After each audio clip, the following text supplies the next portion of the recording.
why doesn't the Netflix of gaming work? Because obviously the Netflix of Netflix worked. They're making money, so just why? Everyone has been the Netflix of gaming, by the way. I mean, I've heard that so many times. Like, I mean, GameFly was the Netflix of gaming. Amazon was the Netflix of gaming. Microsoft's like, yeah, we don't even care about hardware anymore. We're just going to be like, we'll follow you. Xbox is like a concept, and we're just going to be on every platform wherever you are. And like, none of them have like any of like the elements of like the Netflix part of like, a seamless experience, not making it impossible to cancel. Like, I mean, finding out signal from your users, like what people really want, and like doing that and doing it really well. And I haven't seen that at all. I mean, I've seen a lot of like expensive acquisitions. I mean, I was a Activision shareholder when they picked that up, and I was like, I don't want to own this thing. I mean, like, this is like, here was something with like a bunch of products that like kind of made sense. Yeah, I have some misses and whatever. And then there was like all of a sudden this behemoth that's just burning money faster than ever on like OpenAI. And then it was like, oh yeah, well, Xbox is like a virtual concept that follows you everywhere where you go. And that's why we don't need to be worried about like the console and the hardware and all that, and we're too tied to that. And that's why we're going to be all subscription and the Netflix of gaming. And, I was like, oh God. And then their cloud platform version of it too, that they would like, I mean, they admitted during the whole like acquisition trial that they were like, when Justice Department was looking at it, that they were like, yeah, there's basically nothing there. Okay. There's like, nobody is actually subscribed and using that product. So it's just, I don't know. I don't see it. Well, I guess, Prime, it's a hard question to answer, but I'll try to answer it in two ways. The first way is that if you take a look at gamers who are, for lack of a better term, variety gamers, I think they're already very well served by Steam. Okay. What is your monthly subscription price? Like, let's ask that question. Your monthly subscription price to something like Netflix, is it, I don't know, maybe $20 in the US or something like that, $25? I'm not sure what it is for like the kind of... We have an ad tier. There's so various cheaper, tiers, but yeah. Right. So if you look at that and you ask, if I wanted to play games on Steam and I gave myself a monthly budget of $25, what could I afford to play? The answer is a lot. So not only can you buy a lot of games on sale for $5, $9, so you could buy multiple games during Steam sales that you that build up in your catalog, but also, someone will buy a game like Balatro for $10 or $15. I don't know what it cost even new, not on sale. And that's 50 hours they might sink into that thing. 50? They don't. 100. Like some people are, but I'm talking about on average, even average people dumping 10 hours into Balatro easily for people who weren't even hardcore players of that game. And so you're talking about something more like Netflix. It's like Netflix is selling content that you subscribe to and just dabble in. It's like, I don't know, I show up, I pick something randomly from this stream of things, and I can watch it for 2 hours and shut it off, right? The equivalent of that would be I buy a $20 or $30 Blu-ray, I guess, and watch it for 2 hours and I'm done. So Netflix starts to sound like a pretty good deal at that point, right? It's like, hey, this is sort of fulfilling the same thing. It costs less. I get more selection, right? So for variety people, it kind of seems like I can see the value proposition for Netflix. I don't see what you're offering over Steam if you offered a similar thing, right? For the hardcore gamer, which is the other prong of that, they are like, I play Fortnite 24 hours a day. Yeah. I play Grand Theft Auto 24 hours a day. That's what I do. I don't care. What is Netflix offering me? I can load up Fortnite for free. I play with all my friends. I play it for several hours a night. If I want to spend some money, I'm going to buy a skin. What possible thing can you offer me as part of this Netflix subscription that's better than free? Teach, production's down. I don't concern myself with such matters. What do you mean production doesn't concern you? I've shipped 37, nay, 38 features today. Teach always makes the mess and I always clean it up. I'm better than that. I don't have to be a janitor. Someone has to be the adult around here. Who is that? It's me, your West LA godfather. John Carmack? What? No, it's me, Trash. Oh. Wait! Are you here to finally get management to understand software? What? I'm a West LA godfather, not a miracle worker. Oh, then why are you here? I'm here to tell you about Seer by Sentry, the world's first AI debugger that actually has access to all of your logs, stack traces, code, commit history, and more. Code breaks, but you can get the fixed faster with Seer. Who are you talking to? What? Build with AI, fix with Sentry. I will most certainly say that there's a whole group of people you'll never be able to compete with because they're single game Andes, right? Like they're like, I play Fortnite because Fortnite is my identity. That's all I know. That's all I am. That's all I'll ever be, right? So yes, I don't think that's most of the money, Prime. That's most of the money in gaming is those people, by far the lion's share. Okay, I see. I don't know where the money comes from and all that, because the only reason why I'm saying this, and this is coming from a genuine question, is if you look right here, Netflix cash content budget for 2026 is approximately $20 billion. I assume you could make a lot of games for $20 billion. That is your exclusive games that you own and is on your platform. And if you did it for 10 years, starting off with $5 billion and investing increasingly more for 10 years straight, I assume you would have an incredibly diverse, rich catalog of all these games with monthly games coming out constantly that are all unique and bespoke to your environment. I don't really understand how it's not possible to also create the Netflix of gaming. This is more from just like a purely I must not get it. Just look at the track record. Oh, sorry, go ahead. No, go, please. Just look at the track record. Amazon, how many billions did they spend literally trying to make those games? I'm not talking about Amazon, okay? They did Rings of Power and Wheel of Time, okay? They've just been known to flop, all right? I can't possibly try to say that they know what they're doing, okay? That thing was all awful. right, well, even Netflix themselves, have you seen how much money they've dumped into games? And they have not produced a single one of those titles, and they're not even close to it, right? Interesting. They actually, so they pivoted because they realized that they're not really going to be a AAA kind of player, and their strength is really like around distribution. They have the reach to, there's something like 500, 600 million people watching Netflix globally.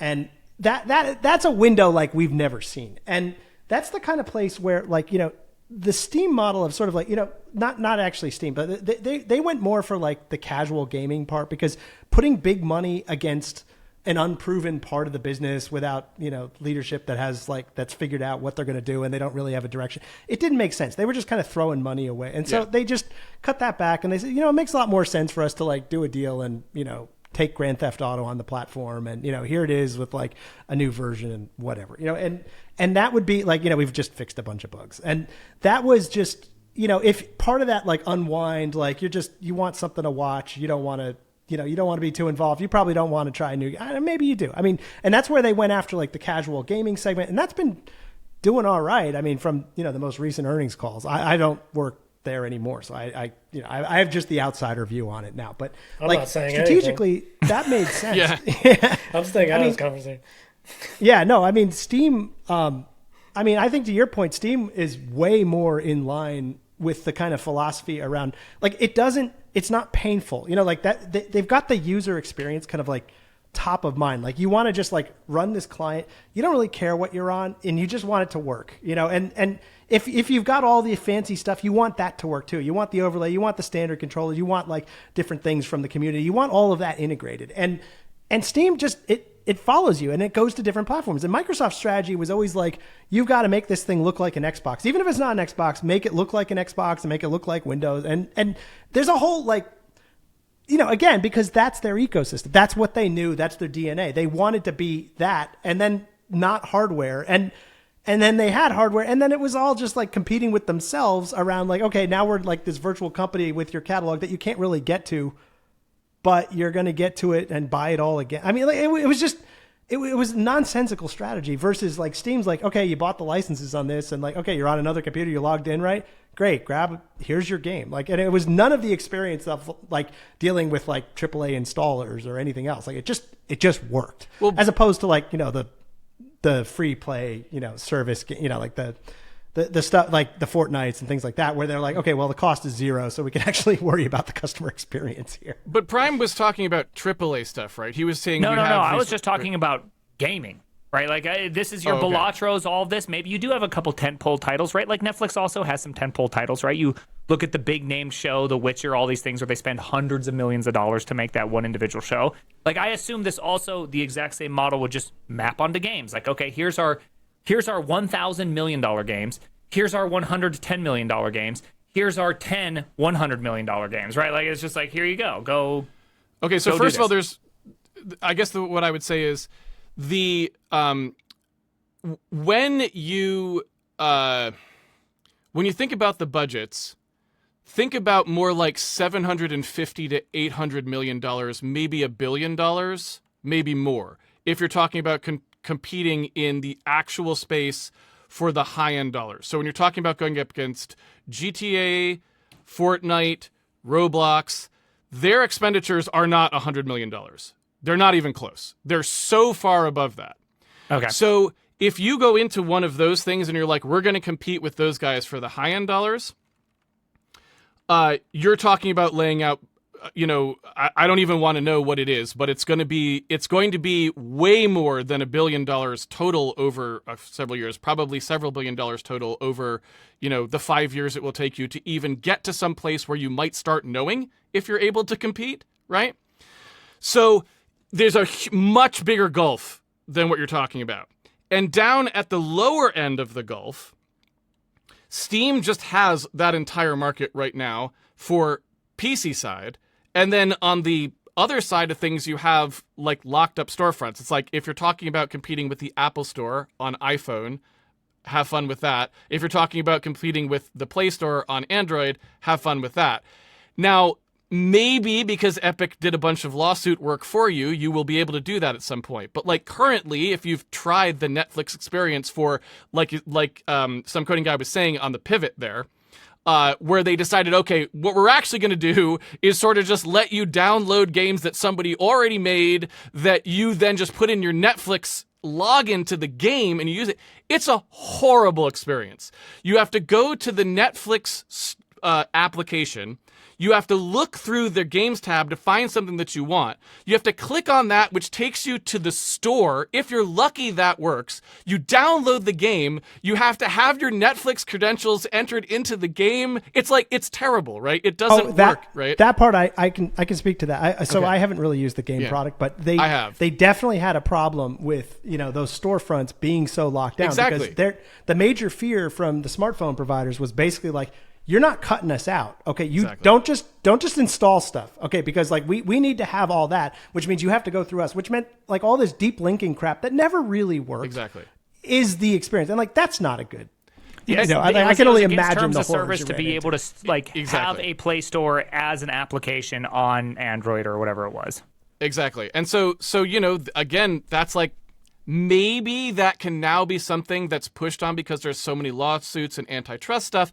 Maybe in a few years there will be some kind of a like way that you could envision somebody deciding they're going to try to compete with Apple and Google there by having this sort of integrated experience that's actually good. That could happen.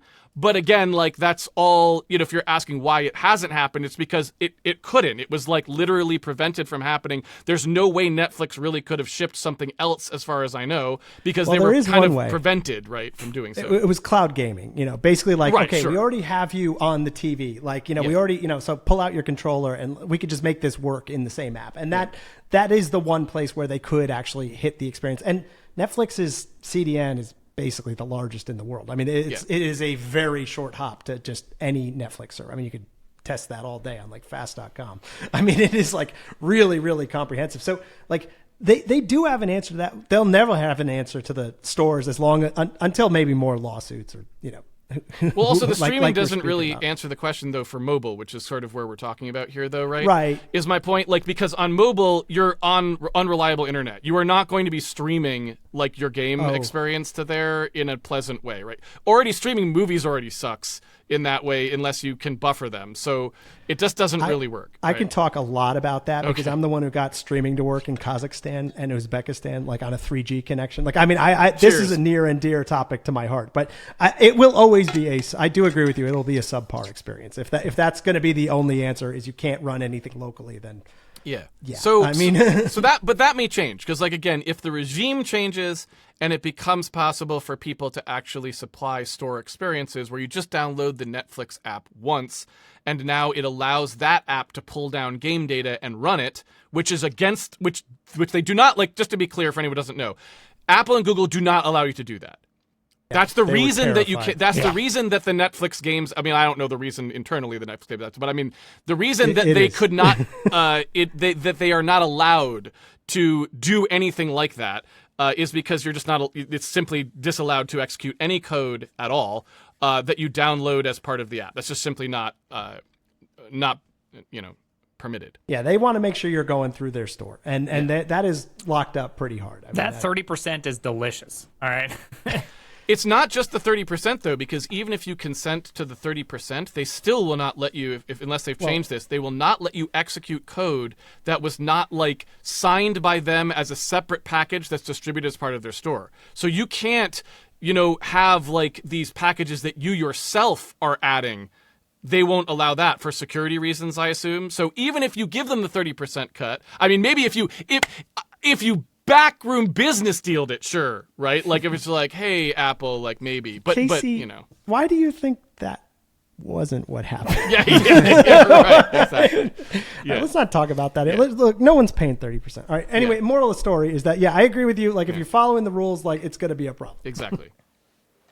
All right. I was just more curious about that because to me, like if it's purely like how wouldn't this work? But I guess if you're talking about mobile and that, then that makes sense. But I don't know. I'm still curious if it is actually possible to work. But it seems like it isn't because these companies are failing, but also I'd just expect Microsoft to fail, right? Like if you just said, hey, Microsoft's going to solve this problem, I'm going to go, okay, it's going to be bad, right? Like that's just my natural intuition of a situation. I mean, I think part of what made Netflix work was the fact that we had no hardware. Like that was a hard stop from Steve Jobs. He basically said, you're never getting on the iPhone if you sell. We had what was the Roku box, and they said if you sell that thing, you're never getting on any of this. Like, and that was very clear to us. And we basically said, okay, well, we want to be like a software company. We want to be on everything. So that means like, if the only way to do that is we don't sell hardware as well. And I think that's a part of the recipe. Like, as long as Microsoft is selling